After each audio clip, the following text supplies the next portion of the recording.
People tend to forget the concentrated effort that goes into creating a brand like what you have become today.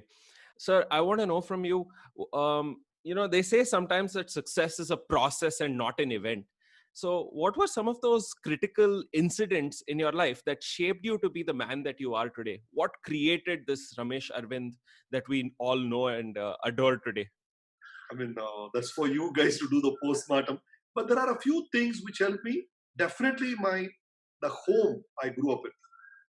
I did a show called Kannada Kotyadipati, which was the Kannada version of Kaun Banega Crorepati, which Amitabh was doing it in Hindi, and I got a chance to host the one season of it. In that, I used to tell people, here, in 1 hour, you can win 1 crore Indian rupees. 1 hour, 1 crore. I used to keep on saying. And then I realized I became a crorepati in just a second. That second was the second I was born as the son of Mr. P.A. Govindachari and G. Saroja. That was the lottery of my life. That was the biggest thing that happened in my life. I was so happy that I was born in that house. Not because they were rich. We lived in a room, the room that you see behind me. My whole house was half of that in which we grew. It was half of this. My entire house, me, my elder brother, my younger brother, my sister, my dad, my mom, 6 of us lived in a place which was not even half of this.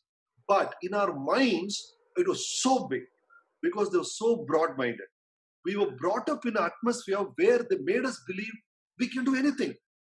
Nowhere in my entire life has my dad or mother made a statement which made me, I never feel short even when I'm next to Amitabh Bachchan. Height was never an issue. Nothing was an issue. You are good as you are. I was not compared with anybody about anything. I never felt I was lacking in something in terms of money. My father, you won't believe it. He was a taxi driver.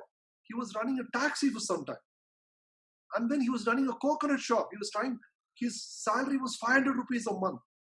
But then we were brought in the same level in terms of thinking that we are in no way less than the kings or the emperors of the world. You are in no way less in terms of your attitude. So I grew up in an atmosphere like that, where you believed in yourself. You're not haughty, you're not arrogant. You respect the whole world. But then you believe in yourself. You're capable of yourself. And nothing was forced on us. They never asked me to study, do this, do that. I was first rank throughout. But not because my daddy told me to study, not because my mommy told me to study. I still remember when I was in fourth standard, I came from a small town to Bangalore. I didn't know English. I was standing in the school queue. There were 2 girls in front of me and they were laughing. They were telling me, moo, moo. I didn't know what the word moo meant. I didn't know what moo was. And they were laughing at me as I was an idiot. Then my eraser fell down in the class and the teacher asked, whose is this? And I said, I am rubber, I am rubber. And everybody laughed at me. I came home. I started crying. My dad then told me, why are you crying? English. It's a language. After all, it's a language. The way he said it, after all, it is a language. He said, you can master it if you want. I keep telling everybody, you want to become a director?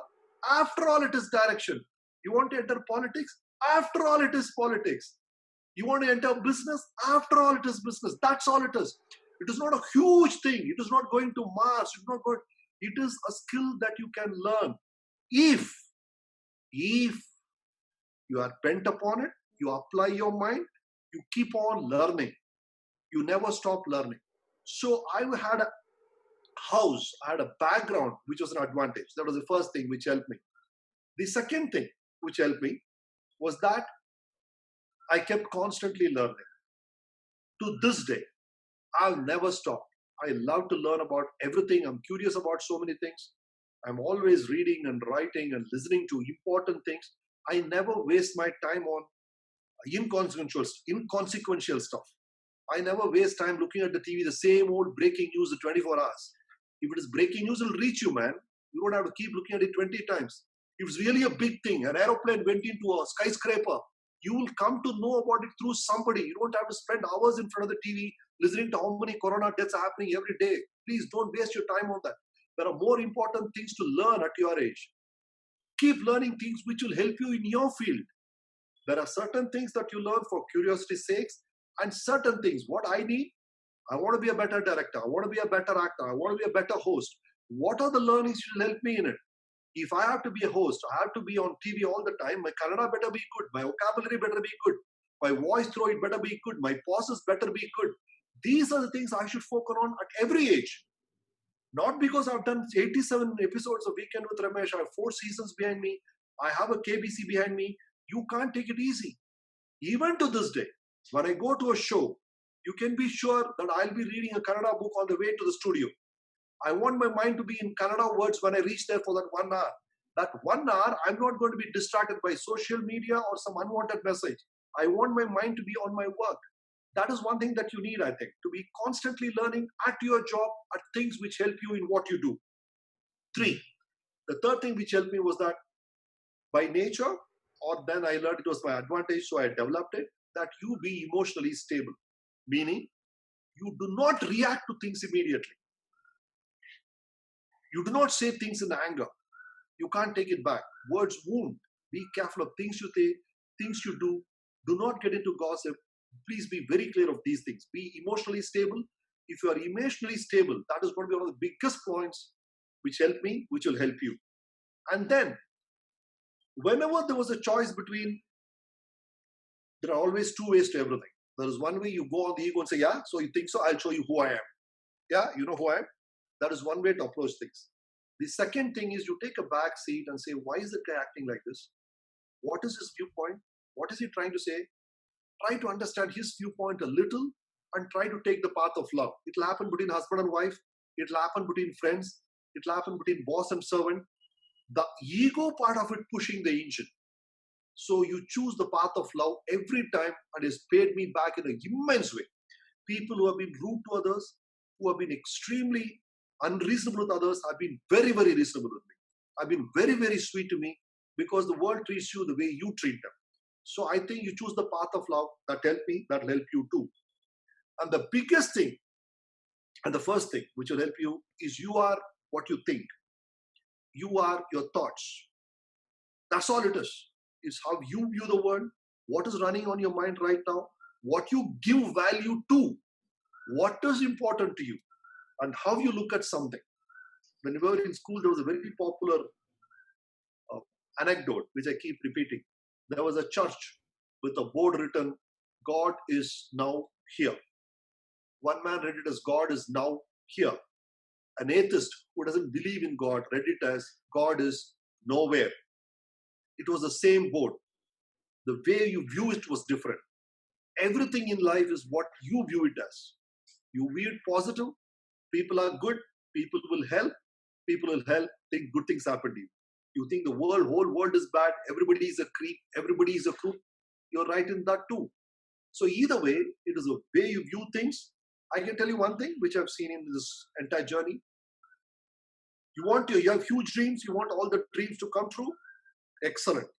The things which will help you reach your dreams, everything which will take you closer and closer to your dream, everything is within you. 2, everything which will pull you back from the dream, everything which will not allow you to reach your goal is again within you. That's not outside.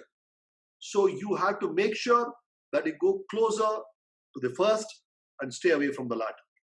Mm-hmm. Amazing, sir. I mean, there's a lot to take away just from this last 5 minutes what you just shared. Primarily, the one thing that stood out for me that seems to be going along as a trend throughout your life was the presence of kindness. I think kindness played a big role in shaping you to be the person that you are today, right from your childhood where your parents raised you, and then you have now reached this point where that same kindness, again, like you said, what you give is what you get, and kindness begets kindness and love begets love. So very, very well phrased. So you be kind. That's the first thing. You be kind to everybody. They're going to be kind to you. And first of all, you be kind to yourself. You be kind to yourself. There are people you're torturing yourself. You're doubting yourself. You're not being kind to yourself. You're kind to the whole world. Many times I've seen people who are not kind to themselves. So be kind to the world. Be kind to yourself. And grace just works on you.